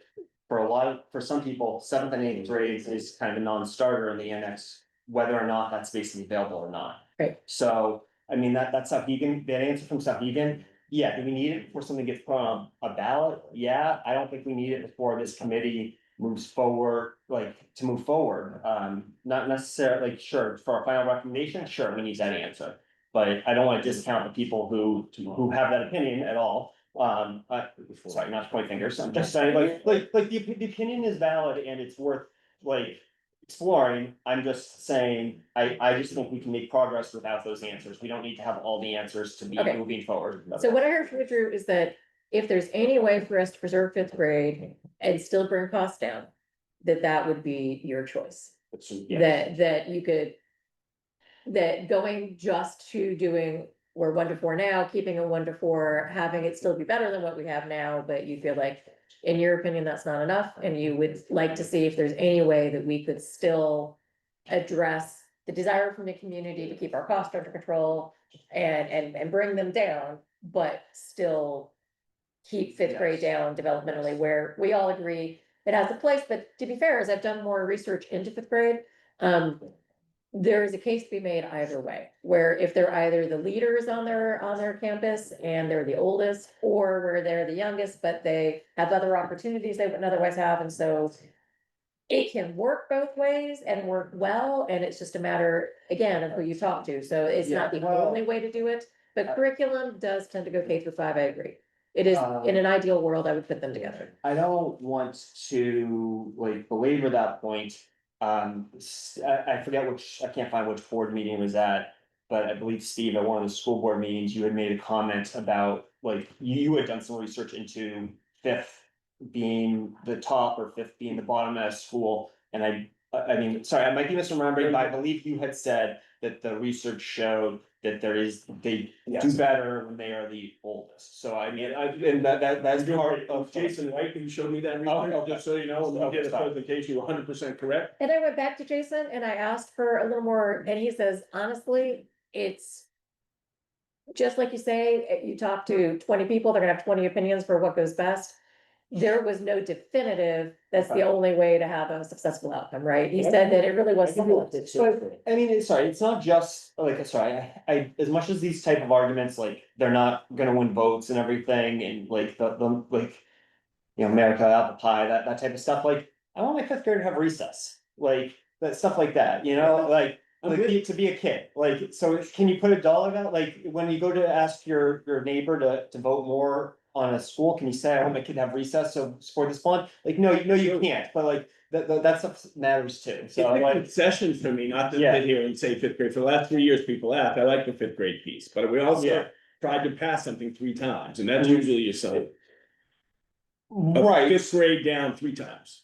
okay. We were 0 for 3. Right, and I feel like each year we've been making concessions, and this is where I personally am gonna draw the line. Yeah. Especially when I know, like, I feel like this decision that we are being forced to make here with the 20, like, it's. A false decision, especially when we've been talking about reusing the existing slab with an addition. So And that potentially bringing the cost down, so I know there's this alternative that we haven't fully explored, and now I have to choose between these two options, neither of which are good, and I don't want to have to. Like, not do anything, like, we heard from the town that there is urgency here, I share that urgency. I just think, like, I'm mad at what could have been had we moved faster. So I get to be a consultant now, Yeah. right? Which means I just come in and go out. That's what I do in my life. So if you're gonna throw the timeline away, there's nothing in me that if I was starting from scratch, I would do a 1-5 school. Nothing in me. So there's nothing in you that would, I sorry, would do a 1-5 school. okay. When I came here, right, I was here, it was a 1-5, this is what we're gonna do. If we're gonna throw the timeline, then I would put everything on the table, including dissolution of property. Right. Including a lower elementary, upper elementary. Right. A fifth grade at the top, K1, 2, 3, 4, 5, Mhm. 6, 8, 9, 12. And Adam knew this when I was here, when Adam did the K through 5 and making the second largest elementary school in New Hampshire. I looked at him and I said, what the hell are you doing? But his orientation was Wyndham. Wyndham has the largest elementary school in New Hampshire. Right. I talked to the guy and it's effective. I got my nephews in that school. Mhm. But for me, I'm a Hopkinton, I'm a small school guy. Yeah. So if you're gonna throw the timeline away, then everything's on the table. It's lower elementary and upper elementary. And the need to get 60% of the vote away. Correct, Yeah, and I'm not sure absolutely. if that's Yeah. cheaper, by the way, either, but I would. It is not cheaper. No, there's no, you know, like, but yes. We so you do don't- price yeah, out so to I'm not- some degree. I'm not, yes, I am sympathetic to But- those configurations. 0 for 3 on the fifth grade. Mhm. What I heard was I think you and I were in the same room. We were sitting next to each other, I think. weren't we? Yeah, you were in the same room, yeah. Right, and the sense of urgency. We talked about, he's next to me. Yeah, We're all Steve is together. between us, but yes. we're in the same room. I have in my last 48 months, 36 months, have heard about the efficient use of space in SAU 39. Yeah. And trying to answer that, look, if I woke up tomorrow and said, you approve something that there's never another portable in the SAU 39, that's victory. That is a better, and Greg and I can disagree now, but that for me, that's a better piece. And we designed based on student need, developmental needs is what you said, in the spaces that were there. That's a very, very, very good project. It's not a perfect project. Very good project. Well, it also allows like to have interventions be in spaces that are appropriately intended for them, and then And that's so much of your there's a educational lot experience to it. improves. Plus, every bathroom becomes accessible in that place. Yeah. There's so Okay. much that gets done when you do this. That's a really, really, really good project. It's not a perfect project. Okay. It's a good project. It's a project that will effectively change the student experience and the educator experience beyond that we've seen in the last 20 years. But it's not perfect, Drew. I'm with you. I defended the fifth grade 7 times since I've been doing this. Mhm. But I also know 53 is not gonna cut it, and if we do the same project, I'm not Oh, sure, we're just not gonna. 100%, I totally agree, So going that's back what to the I'm same saying. project. I just, like, based on like the discussions from like the people in construction, like Justin, I think Steve here has said this, like. Anytime you can reuse what you have, even if it's just a tiny bit, you bring that $800 per square foot cost down. So I thought we were heading in that direction, and I mean, again, with you have March 26th coming out, we don't have the OPM yet. We like to look into those numbers for us, like, that's not happening, I get the timeline now. I'm just like, had we had this OPM discussion, like. I was, Like, had everything been moved up, I'm just seeing what could have been. I'm not, And and I lead to Justin's expertise, I've been in a lot of meetings at this place. Yeah. A lot of meetings about renovate, Yeah. expand versus build to suit. okay, Those are the two options, and the price difference and the delta. Terry's spoken about this. And how much on the delta if we do this, I don't know. Renovate, But if you- many people are comfortable with build to suit versus renovate and expand because of the delta, but not everybody, but many. And we can revisit that, we're gonna look at that with the OPM, and that's one of the things that. We looked at as a possible other way to have cost savings, and so I think that it's not off the table, Drew. I just think Can I- that we know that we need to bring down a price if we think we're gonna get community support. oh, Can I I'm just add, 100% if, agree with that. Like, price has to come down. I'm sorry, Justin? can I just add that, I mean, first of all, I would love to have fifth grade there also, but, the folks that were in our listening session who have not yet brought a yes vote to the community are concerned about the big picture and how we're using all of our facilities. So if we could go back, and to Steve's point in saying that if we're bringing fifth grade to the Wilkins School property, then that's an inefficient use of our overall facilities use and how we looked at that. I think that's ultimately gonna get us quicker to a yes, right? Because there is a group of community members that have lived in this community for 40 or 50 years that see how the model that we have today works. So why would they pay more money to change that model? And again, as somebody that's relatively new to the community, I don't agree with it, but I would rather have a 1 through 4 new school for the building that's not aging and all these other issues than continue having these conversations for the next 10 years because we can't get a project to pass. And I just thought the direction we were hoping for was that we were going to keep 5 in the proposal, but that we were gonna relook at the renovate with addition options and bring that number down, so the cost was gonna be more palatable to people, and I get the efficient use of space argument would still be there. But so I think- I'm disappointed Yeah, I in just- how I would say it. I just So, think yeah. folks want to see, in addition to cost, they want to make sure that we're looking at this thing holistically. I And you agree could with say, that. hey, we brought the cost down, but it's still in an inefficient use of space and we're still going to get a no vote. And that was said in our room too, so. So, Terry, I have 11, so I have 10 more minutes, 10 more minutes. Yeah, and then you have to get ready for your next. So let some other people jump And in. so. I'm sorry, I Eric- do have to jump also. Yeah, thank you, Justin. All right, Thank bye-bye. you, Jeannie, if you can stay, that'd be great, but we understand if you can't. And you were in the same room, so I'd be interested to hear how your take based on hearing the same stuff I heard. So Aaron, I definitely want to hear from you, but I know that. You had a lot of time earlier, so I'm gonna let Greg speak first. Yeah. And then I'm gonna ask you to keep yours to as quick as you can. All right, I'm in trouble if I don't give enough time, thanks. So, I think the last thing Justin said is I think. That's the most important thing we're missing, and I think. The way I heard what he said was, we're talking about space utilization, you mentioned that word, we talk about value, we've heard that for years. And he talked about holistically, that's the key thing, I think that's what we're missing, I think one missed opportunity to listen session, if there's no listen session, hope we do this, is we ask people. Regardless of how you voted in previous Article 12, what would it take to change your vote? We didn't ask that, so we're all speculating, we think we got an improvement because we took off a grade, we don't know that, we have no data to support that. We're thinking, oh, we have this configuration, that's why we got this result. I think a lot of people are not just voting on how expensive is the warrant this year. So is $1,000 tax increase, is $800 tax increase? I mean, that is a factor, but I don't think that's the driving factor of getting you from a comprehensive, message saying you support this. I think as I said at our retreat, I think the process needs to be, professional and, to use that word holistic, I just think comprehensive. We need to understand the impact across the entire SE 39, the impacts of a Mount Vernon population that may be no longer in our AMS. We need to understand the impacts of the Sohegan owned resources, because that site was built. Has not been too few space, we have empty space that just remote projected boom built that, so. I think people wanna see a comprehensive plan, if it costs a lot of money. It gives you assurances that this is what it costs to fix this school, this is a major decision we're facing right now. And I understand that sense of urgency, but we haven't done anything, I'm embarrassed where we are, so I'm with you. Anger and embarrassed.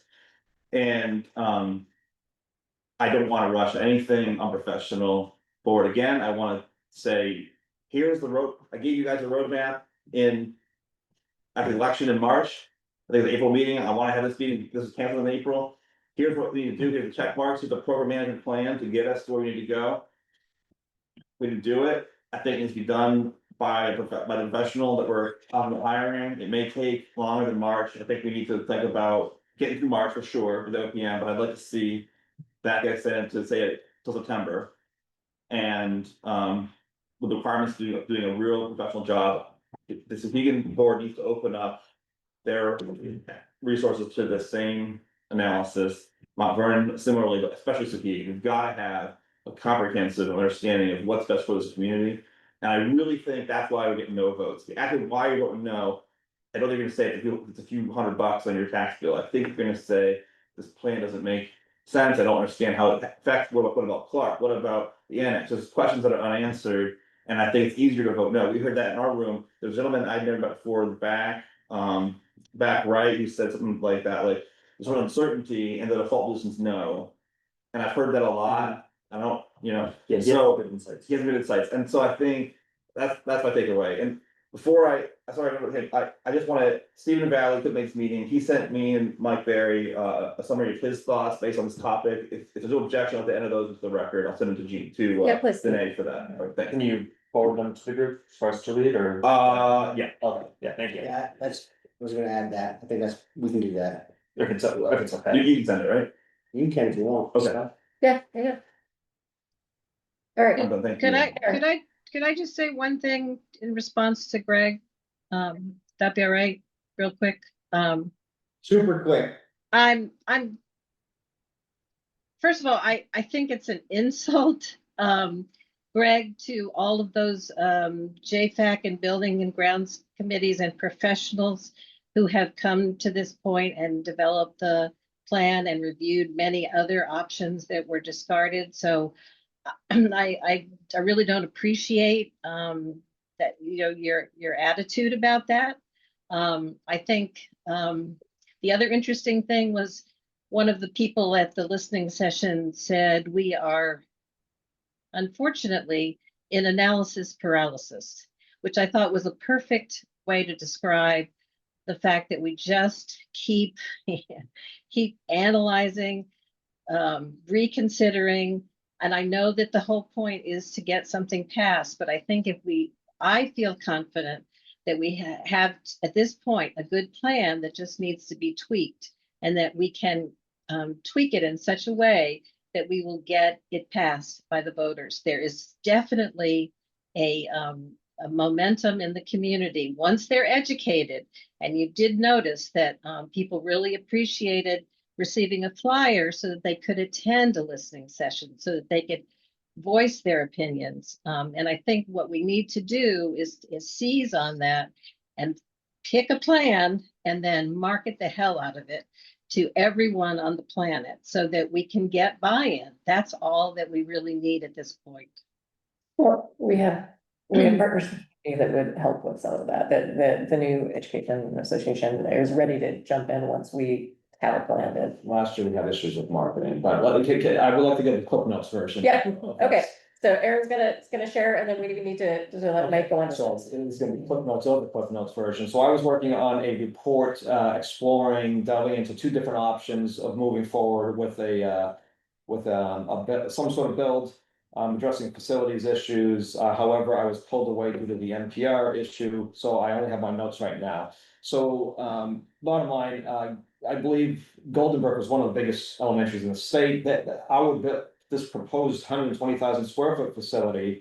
That has failed multiple times, was not too far off from that number, really, from what I have seen. So what I'm looking at is we currently have, not including the portables, about 45,000 and a half square feet at Wilkins. I've seen not competing, but fellow districts that recently did construction projects for actually a slightly larger student body than grades 1 through 4 here currently. Were able to get things done for and serve their needs for about 70,000 square feet. That's a far cry from the 120,000 square feet. Taking the architects and the construction company's own figures from this project, so for purposes of comparing apples to apples is what I'm attempting to do here. Breaking out the renovation of the NPR and kitchen. And separating that from the actual new construction, where I reached a figure of about $460 a square foot. So if we're gonna build, say, a 65,000 to roughly 80,000 square foot school. Sorry, I misspoke, add on to our existing building to reach a total of 65,000 square feet. Or 70,000 square foot, or 80,000 square feet. We're looking at $460 a square foot for apples comparison. We're looking at about $9 million for an addition to hit 65,000 square feet. Portable's gone. Or maintain for a rainy day or something if we need to, just not maintain, but set them aside, whatever, or scrap them. 70,000 square feet, you're looking at about 11.3 million. And 80,000, which is on the upper end, 15.9 million using our construction companies and architects' figures. I believe that number can actually be far reduced from that potentially, because you are no longer doing phases of building on and then demoing an act of running school and bouncing kids between portables. You're just building an addition, which should be substantially less complicated. So even taking into account escalation for a year or two of construction costs, we should be able to, if their numbers were accurate, we should be able to come far below that, actually. And then what you're dealing with after that is rehabbing the existing portion. It is not 33 million as has been presented in high level rough estimates. I cannot possibly see that being that. You mitigate the asbestos when children are not present over the summer, get all that out of there, you upgrade, replace our electrical panels, HVAC, whatever needs to be done. Let's get the solid figures on that and see what would be involved in that. And then you have a project that is much less disruptive, because we're looking at least 2.5 years of disruption with the current proposal. That's a lot of disruption, and there's almost always going to be delays with something of that complex nature. So that's a lot of disruption to the students.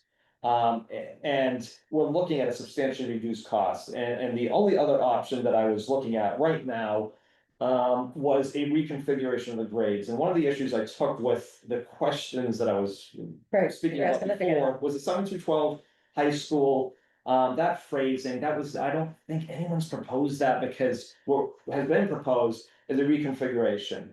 7th and 8th out of the middle school into the annex. If it needs to be added on to, we look at what's there can be some, I don't know if synergy is the right word, or it can be done at this to kill two birds with one stone. We're looking at the science labs, we're looking at potentially adding on to Sauhegan. So Aaron, Can I just wrap this up quickly? very quickly. Yeah. So if you combine those two issues together, instead of adding on to this building, the 1967 building, we're adding on to a 2002 building and potentially connecting Sauhegan in the annex, just like Bedford. Those Bedford and Hollis, especially Bedford, has some of the highest performing, consistently performing schools in the district. And I think they have a K through 4. If we had a 1 through 4, you can move 4 out. So you clear out 7 and 8 out of the middle school, 1, 2, 3 lower elementary at the at Wilkins, if you choose to keep that, 4, 5, 6 at the middle school, and then 7-8 junior high, and 9 through 12 at the high school, and you have degrees of separation, just like Bedford does, and they're wildly successful with their model. That would probably be even cheaper than what I was just talking about. And that should really, we talk a lot about educating the community. You cannot educate affordability into people. If you think 120,000, if you think a 45,000 square foot building was tough to maintain, how much do you think a 120,000 square foot building is gonna be, when we don't need that much space? Based on real world examples. So those are the two things I hope to finish the report, get in you guys' hands. Okay. And then actually look at the annex issue, educate the community. And if that's not the best course, we can look at both of these, but that's where the education comes into play. But you cannot educate it. If people have told you over and over, I can't afford it, so you're gonna force me out of my own home that I raised my family in, or that I just moved here, this is what I can afford now, I'm not expecting this big jump. You can't educate that into people. We can present the options in a fair, honest, open-minded manner and let the cards fall where they might, but we can really do a better job than what's been done so far, and that's my Cliff Notes version. Thank you. Yeah, so I would love to see your follow-up on that. Thank you, everybody, for your time. I'm so sorry for going as far over, but we had a lot to discuss, and so thank you for hanging in if you were able. And I think we have enough, Greg, to be able to at Public least comment? move forward. And yeah, public comment. Sorry. It's not usually like an official part of these particular meetings, but I'm happy to do it. No, I just wanted to move on to the agenda, I wasn't trying to, it's very, Alright. no, it's okay. Alright. No, it's okay, All right, I can talk to people all right. Okay, individually, thank you. okay, thank you. All right, thank you, everybody. I'm gonna call it, and sorry for keeping you from prepping for your next. Before we adjourn, when are we meeting next? Because wasn't this the last one we have scheduled, like, on the calendar right now, or is it? It's, Next building grounds is scheduled for November 14th. yeah, it goes back to its normal. This one, we only changed it by a week because we wanted to be able to have the input from the learning. They give us all of our deadlines and say, I think with the one recommendation for the board. Possibly have. We owe it by vote. Yeah, we need to meet more frequently, and I think that's how we ended up in this spot, like, we need to be more frequently.